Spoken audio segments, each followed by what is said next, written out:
Good afternoon, everyone. My name is John Tames, and I'm the event coordinator here at McNally Robinson Booksellers. Before we begin, I would like to acknowledge that McNally Robinson Booksellers is located here on Treaty 1 territory, the traditional territory of the Anishinaabe, Cree, Oji-Cree, Dakota, and Dene peoples, in the homeland of the Métis Nation. In addition, McNally Robinson Booksellers itself rests on the land once occupied by the Métis community of Worcestertown.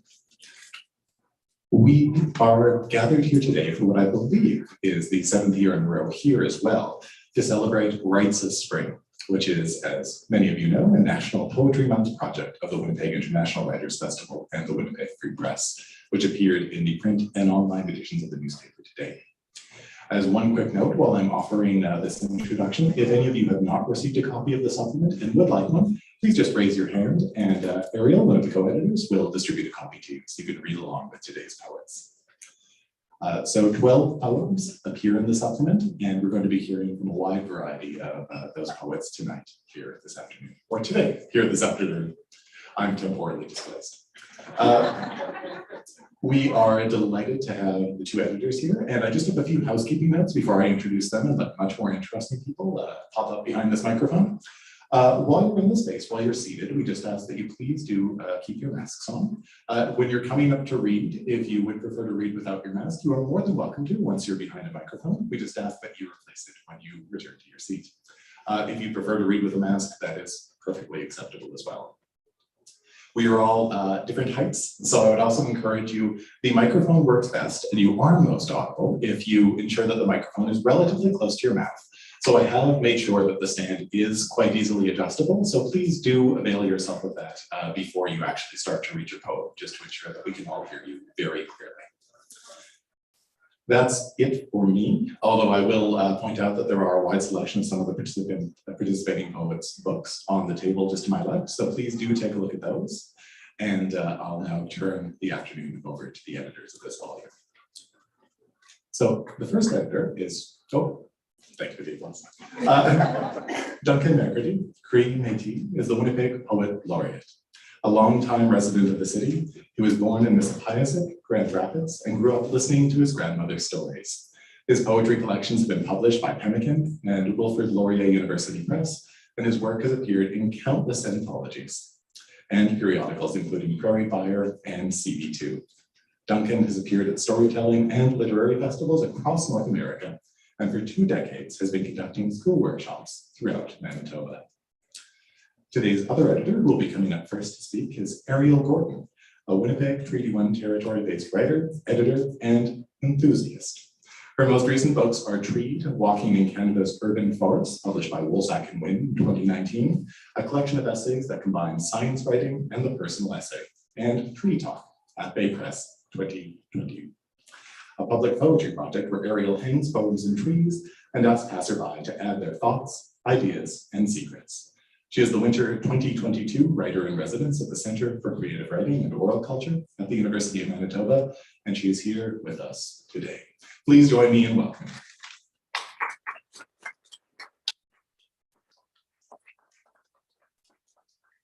Hello, everyone. Can I just say it's so great to see all your faces and to gather after what has been so long with no events and no gathering, no poetry community. So I'm just so happy to see you. Yeah, and I'm so grateful for McNally's for providing this space, both in person and online. And apparently there's like an equal number of people watching online right now, which is kind of great. So welcome to you in the amorphous internet. I guess what I'm going to do is I'm going to tell you a little bit about the project. I'm going to, and then we're just going to get to the poems. And you are more than welcome to read along and rifle the newspaper sections as you're reading. But yeah, it's been 7 years of this project. There's been a variety of co-editors. This is the 2nd year that the Winnipeg International Writers Festival has been on board.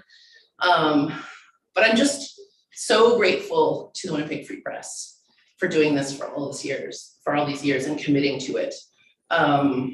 You know, how often do you hear of daily newspapers publishing poetry? Like almost never.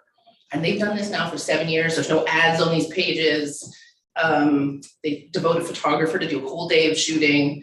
You know, like I get Lisa Dahl, who's the amazing designer at the Free Press that has been working on this section for the last several years. She sends it to me and then I nitpick the bejesus out of her beautiful layout, and then it's perfect. So if there are any mistakes that you see, A, don't tell me, and B, it's my fault. So yeah, so there's that. Brian Hydesmith also designed the logo that we're using this year with the festival, so I'm really happy about that. And although I'm loath to do it, I'm very grateful that John is such a great and accommodating representative of the store, and then also is here to say nice things in his voice. That voice. What? And I'm so shocked he didn't say anything mean or weird about me. When he introduced me, he normally does. So anyways, I was readying a counter insult, and now I don't have to use it. It's sad. All right, so in this project, through the 7 years, we have published 91 poems by 80 Manitoba poets, which I think is kind of nice. And that's such a wide breadth of our community, right? Every kind of poet that you can think of that works in the city. And I'm always interested in finding new pockets of poems and new poets that can participate. And we do have some repetitions. You know, Sarah Klassen has been in here twice. Patricia Robertson submitted a poem, and then the next year a corker of a poem that we were like, no, she doesn't get to go twice in a row, and then we loved the poem so much, we put it in anyways. But it's been such a great project. All right. So I'm gonna read you the introduction to the section. So as you know, this is the National Poetry Month project with the Winnipeg International Writers Festival and the Winnipeg Free Press. And when the League of Canadian Poets, which sounds like a society of superheroes and kind of is, when the League of Canadian Poets announced that the theme for this year's National Poetry Month was intimacy, a poet friend wondered if all we'd be reading were kissing poems. Luckily, the poets who submitted to and were selected for this year's Rites of Spring defined intimacy differently. Now, we call having sex with someone being intimate, but intimacy isn't only found in romantic relationships. It's about connection. It's about moments of vulnerability, and those can happen between any two organisms, or even in a moment of clarity alone. But the coronavirus pandemic has meant that we're either too intimate or not intimate enough with our families, with our neighbors, and our wider communities for more than 2 years. Like, for instance, I have friends that were single women that had these amazing wide social networks, but because of lockdown or because they were caring for elderly parents, hadn't hugged or been touched by another person in months. And meanwhile, for much of the pandemic, I was never alone. There was always someone in my house, what I would have given for some time alone. But you know, like, it's such a different, everyone's had such a different experience, but I'm so glad that we've survived in some form, right? That we're all here now. So, co-editor Duncan Mercredi and I wanted the poets to tell us what it means to be intimate in the strange place that we found ourselves. And can I just say, Duncan Mercredi has been such a great person to work with and is such a great poet. And we've been so lucky to have him as Winnipeg's Poet Laureate for the last few years. So thank you so much for agreeing. Right, and now to the poems. Oh, I'm all weepy and weird, forgive me. All right. Our first poet is Katherine Bitney, who's the author of 4 books of poetry, a collection of nature essays, and a choral text. She's currently working on a 5th collection of poems, and I'm so glad to have featured her work here. Please welcome Kate Bitney, who will be reading her poem twice.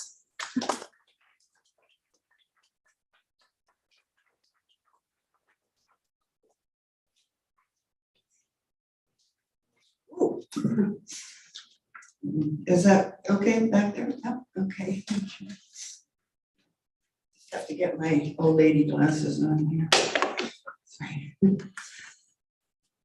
In the 2 years of COVID, I have aged considerably. I was a little puzzled when Duncan and Ariel chose this poem on the theme of intimacy, and I thought about why this poem?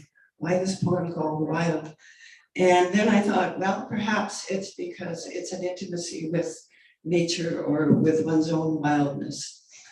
I remind myself that we humans are, in fact, an origin wild animals. And we kind of lost our wildness along the way, but the wildness is still in there somewhere, I hope. So, then you look up suddenly and see you are wild as the moon tearing clouds, wild as that last goose circling, calling out, coming in home to the river for the night. You can hear the wind beat in its wings, wild as coyotes, wild as cougars sneaking along the riverbanks, hunting rabbit, or wild as the riverine grapevines crawling the bushes, and the river just now opened for winter. Crashing with spring ice break, you are wild indeed, you with your drum, your cold fingers tapping, wild as the clouds, wild as the pale moon singing.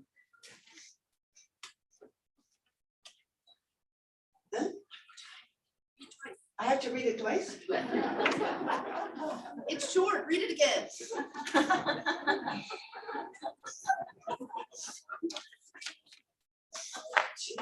Task mistress.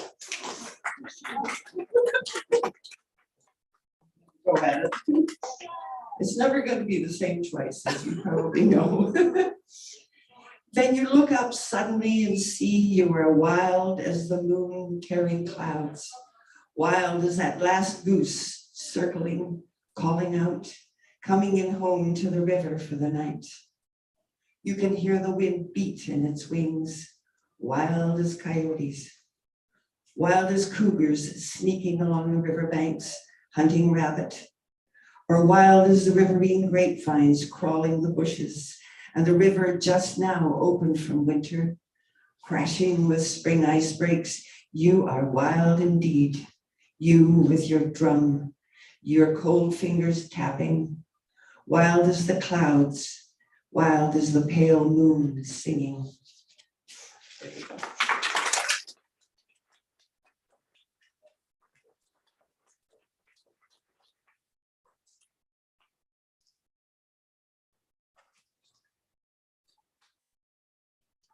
Yeah. Next up is Manitoba born, Winnipeg raised, and okay, it's a poet who hopes to bring healing through her work. Good luck with that. All you can do is hope, I guess.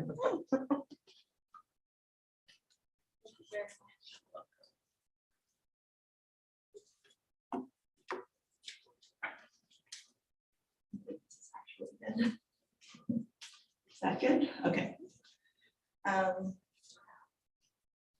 Well, I'm nervous to be here. Thank you very much, everyone, for being here today, and thank you very much to the wonderful organizers of this event. This is really a privilege. I was shocked to receive an email from Ariel, so I'm very, very happy to be here. As you know, our theme is intimacy. It's very interesting, as you will witness today. It can be interpreted and digested in so many ways, but it's something that really has piqued my interest. Intimacy is a subject that I find quite challenging to navigate. As a Filipino Canadian, you can imagine I'm situated at the crossroads of two cultures who, for the most part, are polar opposites. And so that tension builds and builds and, you know, gets a little bit too much, especially when on the table we have the subject of intimacy. And so that's where poetry comes in. And I'm very glad to be sharing my work with you today. This one is called The White Dress. I moan into the breathy winds that carry melodies from nearby trees. I am betrayed by the soothing tickle of the river's brush against my thighs. It paints a smile on my face. Satisfaction devours me. Sin-filled currents rob my dress of its purity. My nails penetrate the velvet barrier clothing the bedrock. To my mother, irreparable stains. To me, art.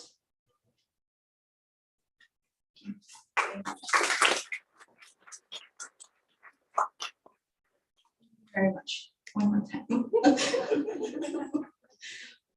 You're right, it's never the same twice. The white dress. I moan into the breathy winds that carry melodies from nearby trees. I am betrayed by the soothing tickle of the river's brush against my thighs.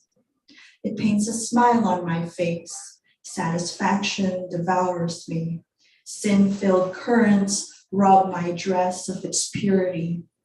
My nails penetrate the velvet barrier clothing the bedrock. To my mother, irreparable stains. To me, art. Thank you very much.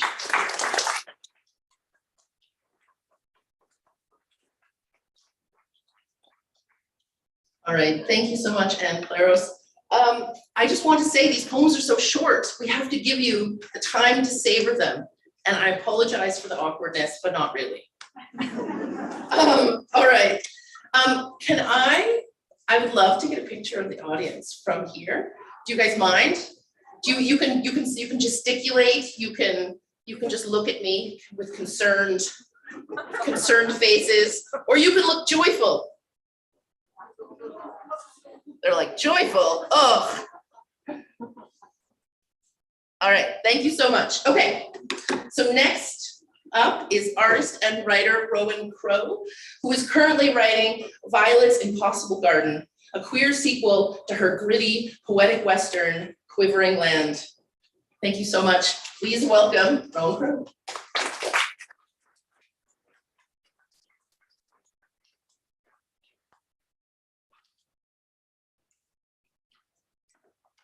Hi everyone.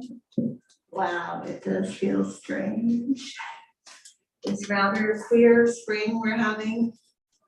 COVID. Thank you, poet, essayist Ariel Gordon, for your friendship. Poet friends. That's a special thing about being a poet, is poet friendships. So thank you, Ariel, and for all your labors. You and John and also Duncan for creating space for poetry. It's so good to be in the fine company of poets and readers. It's a pleasure, a spring pleasure. I brought my new friend, but I don't know if it's really a new friend, but because it's a seedling and a seed. So I brought my new friend, which is a seedling of a borage plant, and I don't know if it likes poetry, and I don't know how I'm going to tell. I'm reading an excerpt from Hum of the Blue Hive, which is a video piece and also a longer writing piece that will end up in Violet's Impossible Garden. Oh, borage. Starflowers open from bristled stems, orient themselves toward the earth. I lie on the ground with my lover. We look up into their faces. The nectar-rich flower is architectural, brilliant, triangular, curved, pointed. Blue petals alternate with green sepals. Purple-black anthers merge around a fuchsia-tipped stigma. It's reaching out. I wonder, do the flowers mind that we are gazing at them in this way? I feel something I might describe as the beginning of closeness, or kinship, or friendship. I wonder, what would I need to do so the flower might sweeten its nectar when I approached, as it does for the bee? Oh, borage. Starflowers open from bristled stems, orient themselves toward the earth. I lie on the ground with my lover. We look up into their faces. The nectar-rich flower is architectural, brilliant, triangular, curved, pointed. Blue petals alternate with green sepals. Purple-black anthers merge around a fuchsia-tipped stigma. It's reaching out. I wonder, do the flowers mind that we are gazing at them in this way? I feel something I might describe as the beginning of closeness, or kinship, or friendship. I wonder, what would I need to do so that the flower might sweeten its nectar when I approached, as it does for the bee? Thank you.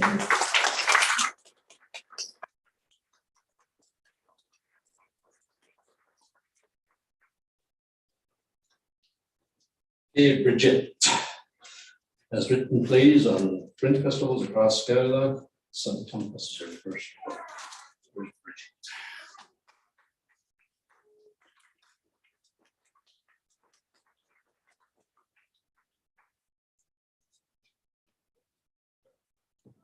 Hi everyone, it's so wonderful to see you.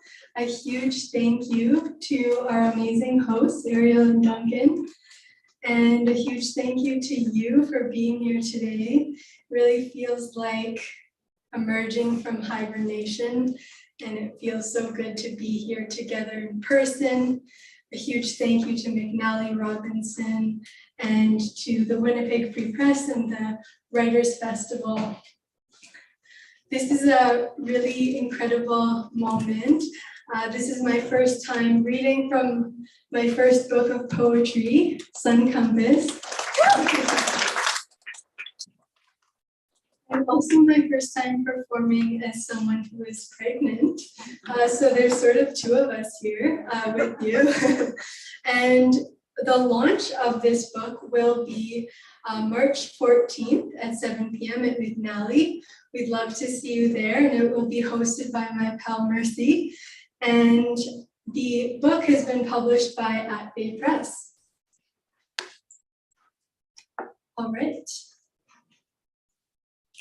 This is from the section of the book called What Direction is North?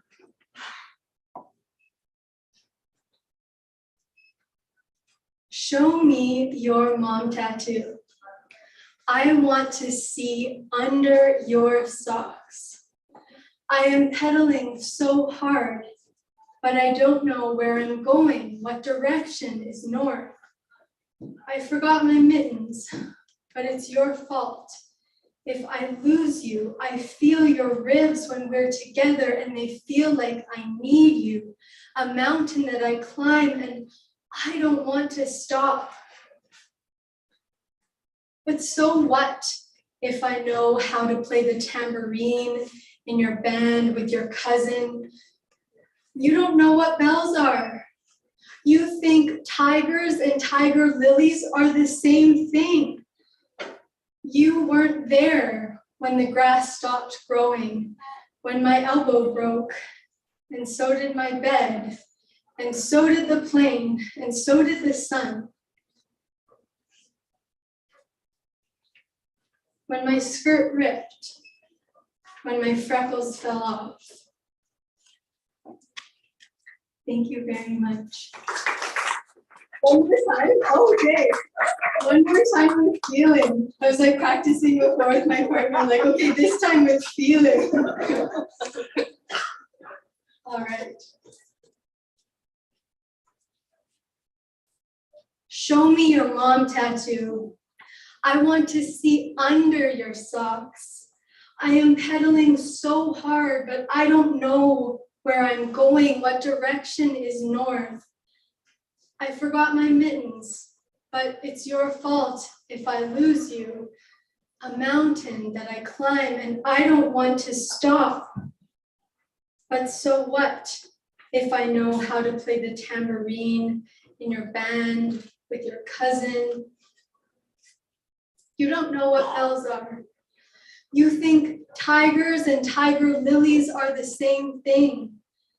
You weren't there when the grass stopped growing, when my elbow broke, and so did the plane, and so did the bed, and so did the sun. When my skirt ripped, when my freckles fell off.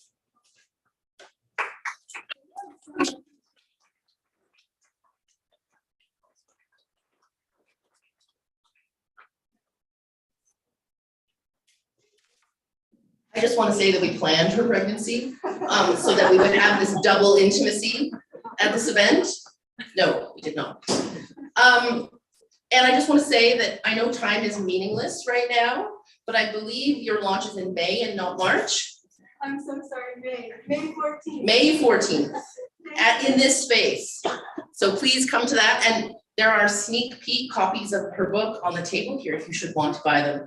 And that's one thing to sort of mention, like McNally usually like to do book launches where they can sell books because they're a bookstore. But they've been kind enough to let us have this space and to do our newspaper foolishness in it. So if you want to support them and also some of the poets here, we do have books here, and I'm sure that the various poets would be happy to sign them for you. And I just want to say, Dave Williamson, wave your hand, Dave Williamson. He also has a book coming out on April 28th, I believe. It was delayed by that storm, that sort of storm. But I just want to recognize him and his debut coming out, because that's a big thing in a poet's life, as Brigette knows. Both with Adbay Press, pressmates, elbow to elbow. Oh, there was a high five, off-camera high five. All right, now to the poetry again.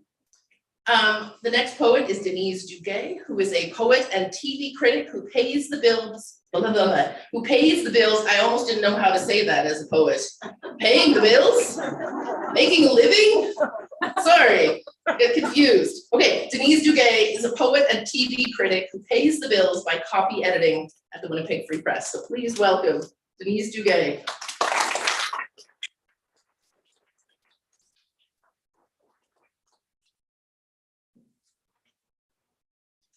That sound okay? I asked my mom a long time ago where she went on her honeymoon. I'm not sure how we got to that, but we did. And she said that my dad didn't have a car yet. And so our grandparents, my grandparents, her parents, drove them out to the family cabin at Sandy Hook, which is off Winnipeg, on Lake Winnipeg, and then left them there for the weekend. And I am a honeymoon baby, so I had ideas. And this was the idea that I had. Oh, I wore the wrong glasses, so now I can't see you, so I'm not nervous at all. It's called Elemental. Throw my ashes off the pier at the end of 11th Avenue, over the highway and down the road from where my parents, in the creaking honeymoon bed of the old family cabin, rubbed and rubbed against their fates until a spark flew up and out the window, igniting the cigarette my grandmother had been trying to light, standing under their bedroom window, growing cold as she waited for this sign, watching the lake waters rise, up the road, up the steps, up her bare leg, until that first drag, her first breath with me, of a chain of smoke rings that held, while she tapped ash, tapped me into the flood tide now rushing back to the shore, to the pier, where the rest of my ashes are now falling home. So that one was dedicated to my parents, and this one is dedicated to my grandmother. Totally different.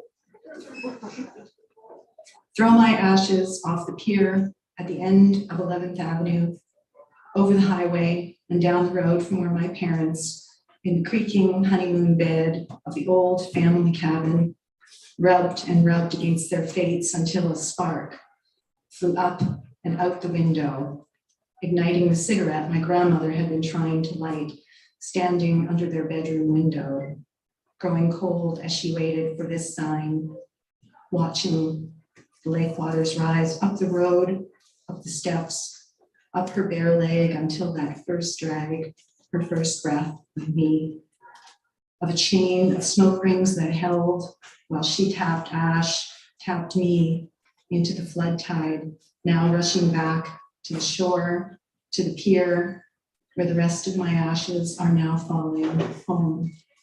Thanks everyone for coming out.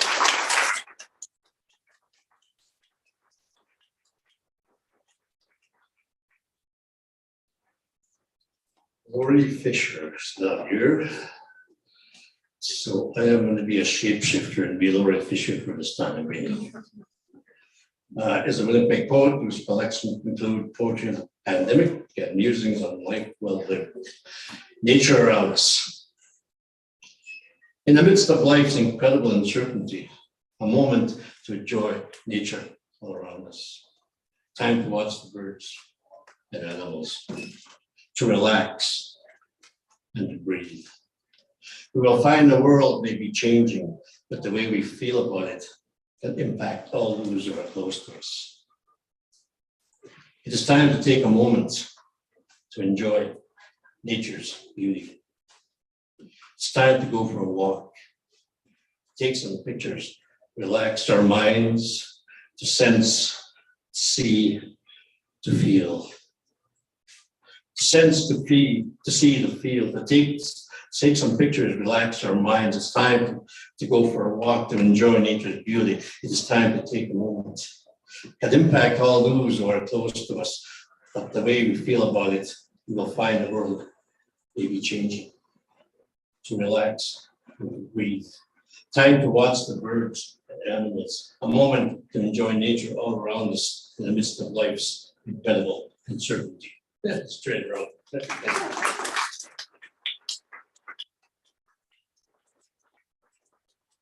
That was a classic Duncan Mercredi moment.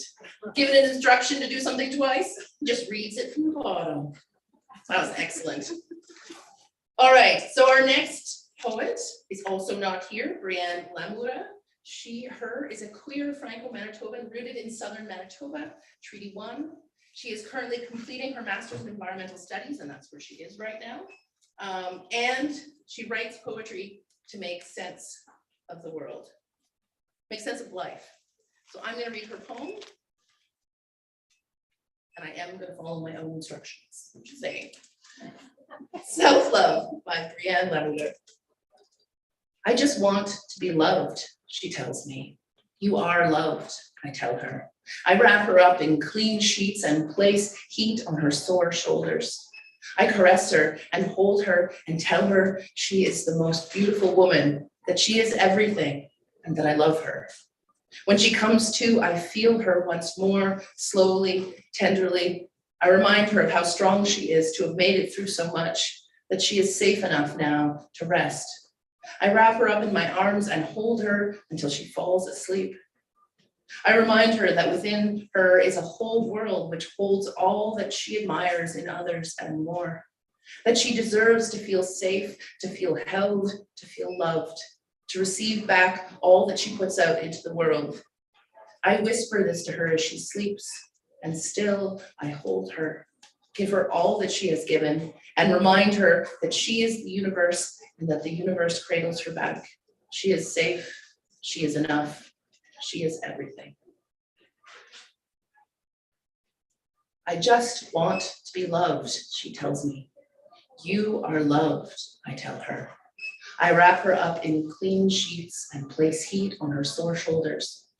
I caress her and hold her and tell her she is the most beautiful human, that she is everything and that I love her. When she comes to, I feel her once more, slowly, tenderly. I remind her of how strong she is to have made it through so much, that she is safe now, that she is safe enough now to rest. I wrap her up in my arms and hold her until she falls asleep. I remind her that within her is a whole world that holds all that she admires in others and more, that she deserves to feel safe, to feel held, to feel loved, to receive back all that she puts out into the world. I whisper this to her as she sleeps, and still I hold her, give her all that she has given, and remind her that she is the universe and that the universe cradles her back. She is safe. She is enough. She is everything. Thank you.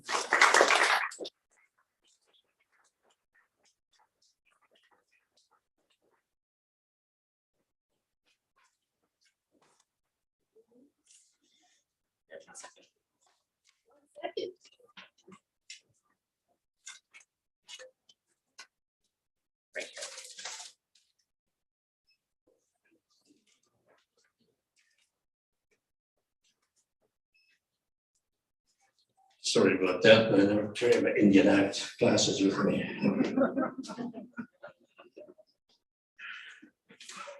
Okay, Megan Ronald, English student at the University of Winnipeg.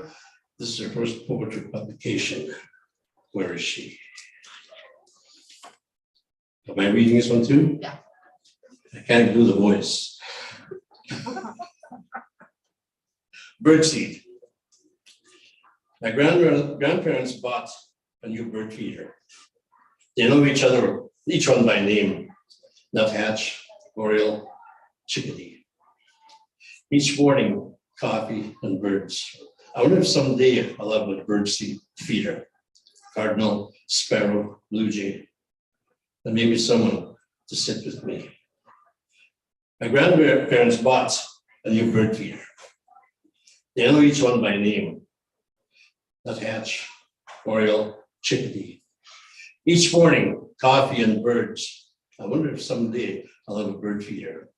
Cardinal, sparrow, blue jay, and maybe someone to sit with me.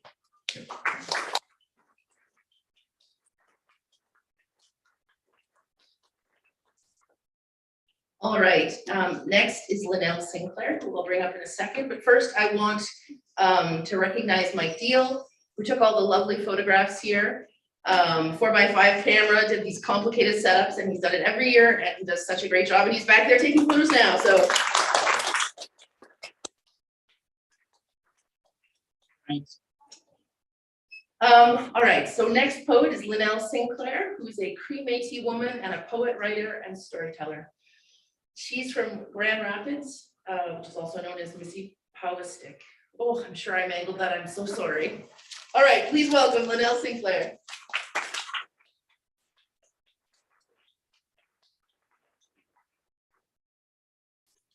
Hi. It's still nerve-wracking being up here. But I'd like to thank the Writers Festival and Duncan and Ariel and the photographer. The pictures are really nice and beautiful. And everyone that's here, and it's so good to listen to all these books, like, ooh, read a lot of here.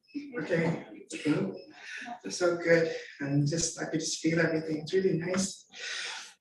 So, when I lived in Grand Rapids, I lived there now for like 3 years almost, but I lived here for 17 years, and I was part of the Indigenous Writers, and that's where my writing first came along. And well, it came along when I was young, but I used to write stories every day, and my friend would read them. So I was like 18, every day a story, she'd read it. And then I quit writing for 30 years, and then I moved here. And then I reacquainted myself with Duncan, and he's been a good friend too, and enemy in public places. And but I'd like to thank it's good when you're one of these things, you have family in the audience, especially the kids. So I'd like to acknowledge my niece and nephew, Katherine Bitney, and my brother, and my friend Kathy. So this is a true story writing, but I took up during COVID, I took up reading, and it was really nice, and I kept hurting myself, kept pricking my finger and bleeding on this hide. Okay, but it was so good, and it was just, everyone was so good with each other and just really just giving each other encouragement, and it's so nice. And it's like, oh, I just love this, especially when it's like when it's 45 outside and you're like warm inside. So the poem is called Beating Tails. So blood, sweat, and laughter. Sharp prick drew blood from virgin fingertips. Cree women beating tails with calloused hands. The air is full of humor. Every circle is the flower of life. Beating tails, blood, sweat, and laughter. Sharp prick drew blood from virgin fingertips. Cree women beating tails with calloused hands. The air is full of humor. Every circle is the flower of life. Thank you.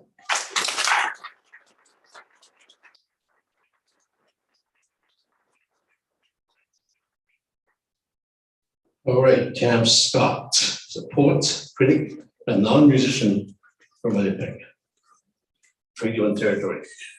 His books include Romana, Somewhere, 2019, and Advancing Science, forthcoming from ARB Books in 2022.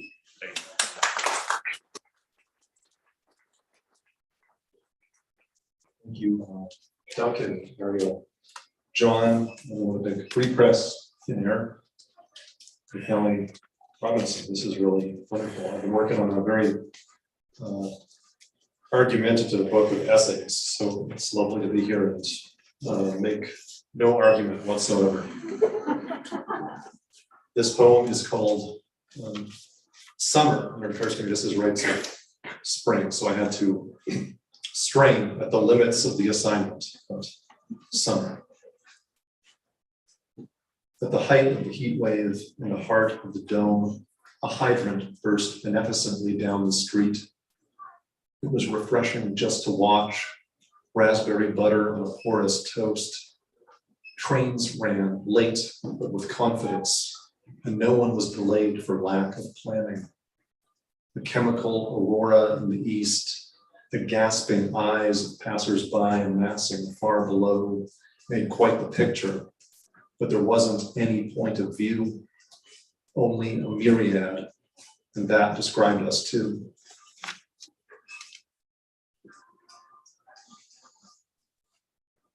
You know, I'm thinking how I can do this differently, but No editing from the podium. at the height of the heat wave, in the heart of the dome, a hydrant burst beneficently down the street. It was refreshing just to watch. Raspberry butter, a porous toast. Trains ran late but with confidence, and no one was delayed for lack of planning. A chemical aurora in the east, the gasping eyes of passers-by amassing far below made quite the picture, but there wasn't any point of view, only a myriad, and that described us too. Thanks so much.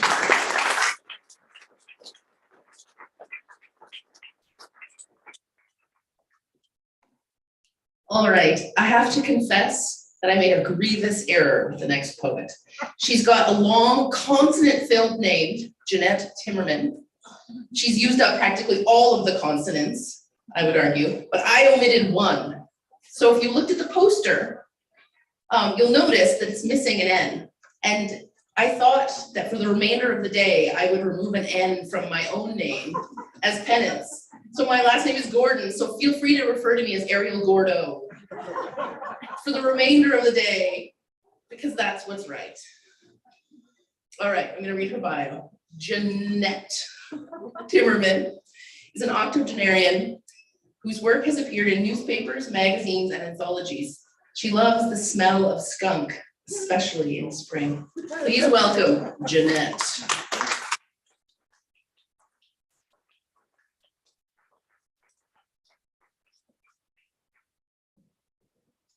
Thank you, Ariel.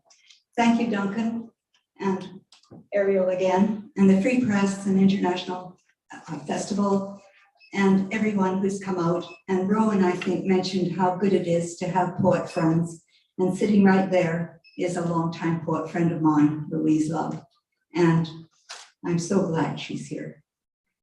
This poem came about in a strange way. You know, winter is long, especially this year. It hasn't quit yet. And I was lying in bed one morning and decided not getting up in the dark and thinking about the poor moon waiting, winter every day he has to wait for the sun. And so here's the poem. Faithful twosome. In the pre-dawn sky, the moon waited for a goodnight kiss from the morning sun. It's gonna be simple to read that one again, isn't it? Faithful twosome, in the pre-dawn sky, the moon waited for a goodnight kiss from the rising sun. Thank you.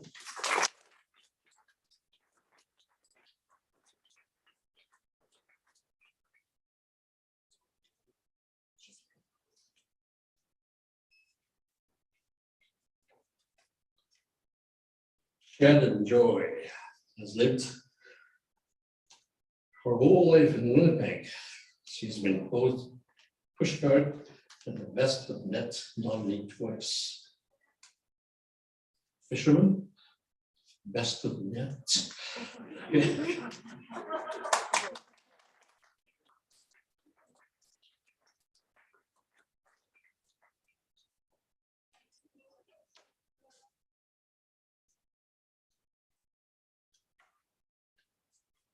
Wow, lots of you.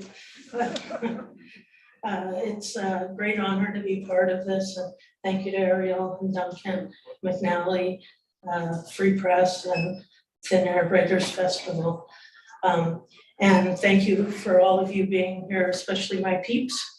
And for those of you watching at home, I'm much better looking in person. My poem is called Intimacy of the Riverbank. I don't know if I can do this. I confided to the trees. I'm spent from isolation. I thawed patiently in the river. The uncertainty. The sun soothed me silently. The disingenuous politics. It had been a long winter. The erasure of integrity. The river was swollen with snowmelt. Nobility. I heard a single goose flying nearer. I doubt my strength, my reserves. The colony has deemed it spring. War in real time on my TV. Interactive maps of the battles unfolding. Time to nest. Those poor people. My heart breaks. To renew. I need the trees to bud again. I cannot take the denuded branches. A crocus appears, warmed by the generosity of the pines. Again, okay, I'll do better this time. Intimacy of the riverbank. I don't know if I can do this. I confided to the trees. I'm spent from isolation. Ice thawed patiently in the river. The uncertainty. The sun soothed me silently. The disingenuous politics. It had been a long winter. The erasure of integrity. The river was swollen with snowmelt. Nobility. I heard a single goose flying nearer. I doubt my strength, my reserves. The colony has deemed it spring. War in real time on my TV. Interactive maps of the battle unfolding. Time to nest. Those poor people. My heart breaks. To renew. I need the trees to bud again. I cannot take the denuded branches. A crocus appears, warmed by the generosity of the pines. Thank you.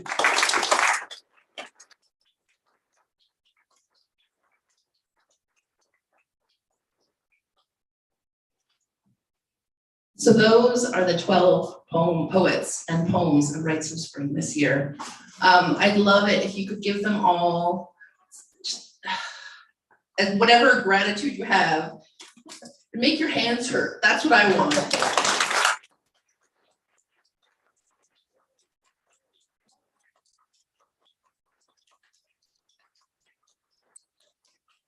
That was great.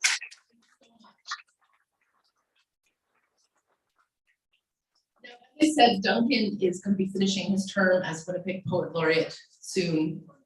And I figured since I had gone to all the trouble to bring Duncan out, that I couldn't let him leave without sharing some of his work with you. So please welcome Mercredi.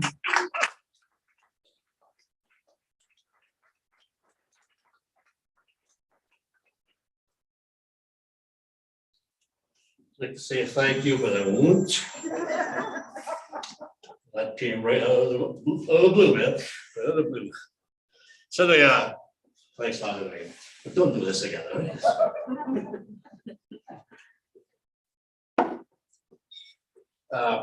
When we were talking about intimacy and all that,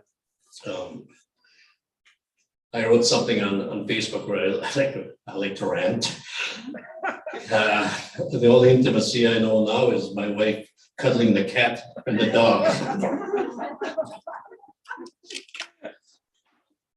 But I started writing something anyway, because we said that, write at least something about intimacy, and then I'll do that. Then I'll do a couple of pieces from the book, and I'll leave you with what I call a woman's poem.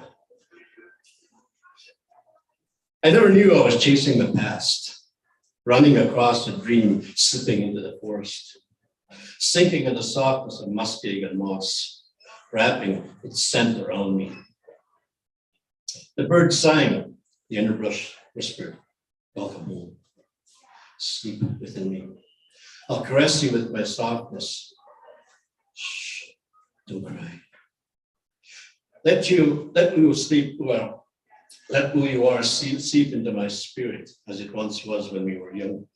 How I could see the clouds above us, between the spruce and the tamarack, racing the wind south. Listen. Shh. Don't cry. Voices so old, raspy from too many stories told. I carry some. Others I have left here, hoping another child would wake, eager to run across a dream, slipping into warmth of the forest, sinking into muskeg and moss, wrapping itself around the child, a scent once we discovered. The child listens to a voice, so old, raspy from too many late nights. He shares his dreams and the scars he carries. Shh, don't cry, child whispers. I'll wrap my arms around your life. I'll run across the path you've walked, carrying my bundle. And if I should meet someone who'll listen, I'll unwrap the bundle I carry, let the past and future meld together. And when I tire, I'll place the bundle in a place where we met. Let the muskeg and moss make a soft bed, and let the forest embrace and unbundle the bundle in its warmth.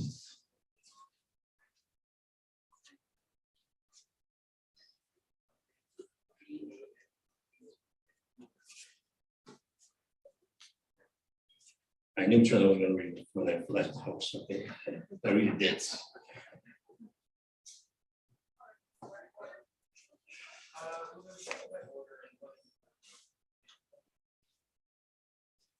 I'd watch you hang your coat with nails that held all our coats. Shake the ice from your boots.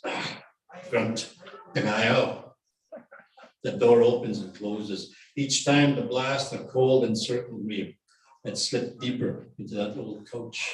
Its cushions holding each imprint of all those who sat on her. I asked my, yes, her, to me, a mother, a kukum, soft, warm, hugging her love into me. Deeper, deeper I'd sink, only my shell had drifted from beneath the stories she told. So many. I don't remember them all. But each time the door opened, another one flowed in with cold, accompanied by Uncle's song as fiddle played. Dancing across the snow, lit by moonlight and northern lights, and the laughter. The laughter echoed through the logs that held the space together. You know, you remember that laughter? Each of us scared after each story shared. The rhythm of it throwing shadows of family dancing on the walls. I sink deeper. Sometimes the stories carried tears and heartaches. I'd hold those closer, and the songs became sadder, soft sobs muffled by soft shoulders. Shh, shh, shh, drifting into the night. The night endless, felt like the kerosene lamps throwing shadows across the room. Tina asked endlessly, someone to hum a song. Another joins in, soft tapping of moccasins on the floor. Whoosh, whoosh. You would get up from the table, shake the cold from your shoulders. When I got big, we get Cookham brushes the hide she's working on. Mom's shorts, the beads, smooths the cloth in her hands. Sister washes the cups and saucers. I slip out from the cushion, dress, follow brother out the door. I carry one pail, he has the other two. Uncle's fiddle is silent now. The laughter has drifted away. The only sounds, dogs barking and wolf answers. I can hear a voice from the hammock. We walk to the river, brother and I. The moon slips behind the clouds and Oriel lights fade into darkness. I look up, stars make my head spin. Pietak, Jojo says, Pietak. I follow his tracks. Dogs quieten. The wolf has become silent.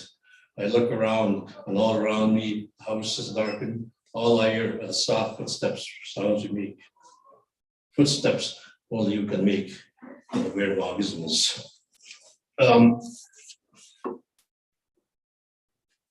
This is a little chapbook I put together when I wanted to do something that was something about Grand Rapids that I was going to write and speak, but we come from the stars. Every evening I step outside, I look up at the sky and search for Venus, the evening star, her beauty resting against the coming night. For a while I drift back, standing outside a silent night, broken by a laugh, drifting over a waking river, the Gamik, a whisper. Do you see the seven sisters? Look up. I search the sky and I count 1, 2, 3, 4, 5, 6. I answer. I only see 6. Answer. One is shy and hides behind the beauty of her sisters. That's where your soul comes from. Now go get water before it gets too dark. The door behind me opens, shuts. I look up, try to see past the sisters. I can't. I count. 1, 2, 3, 4, 5, 6. Every evening I step outside, I look for Venus, the evening star. Uncle is tuning up his fiddle. My cousins are going to dance tonight. I take my time filling the pails. The wolf sings in the distance. The dogs answer. In between songs, I can hear the fiddle. I look up to search for Venus, but she is no longer there. I try not to spill water as I climb the bank. Wolf's song has drifted away. The dogs are silent. I hear Uncle call the dance. I'm at the door. I look up, search for the seven sisters. I walk in. Dreamer, she whispers and laughs softly. I nod. I've never considered myself a writer, but yes, I have always been a dreamer. 1, 2, 3, 4, 5, 6. I am going to do this. This is a woman's poem. It was given to me by the voices in my head. But I was raised by women in my community. We had the men, but they were never around because they're all working. So everything I learned from the women in the village, especially by Cookham. So I decided to write something, and this is what she gave me.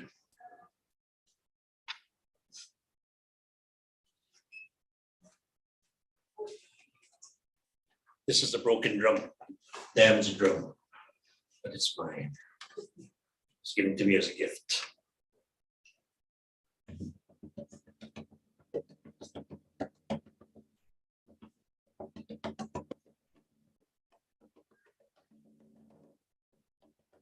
She speaks, her voice sounds like thunder.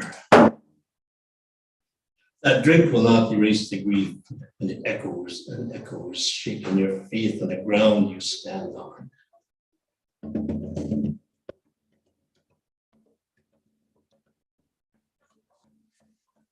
She cries, sounds like thunder.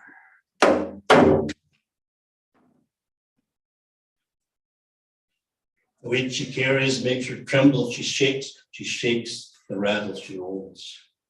When she sings, sounds like thunder. Dragging that memory from her soul, she dances that ache away. When her feet touch the ground, the earth sounds like thunder. Echoes, echoes, echoes, echoes.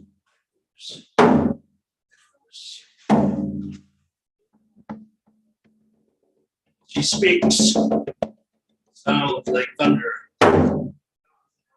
When she cries, sounds like thunder. When she sings, sounds like thunder. When she dances.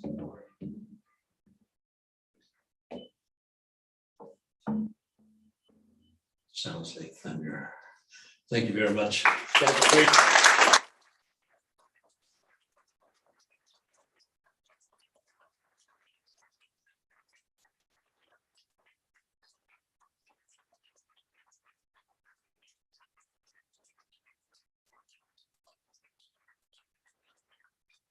I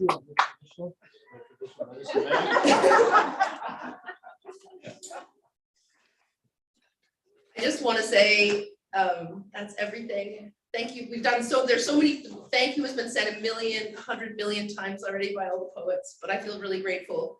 And now I release you into the rest of your day. Thank you so much.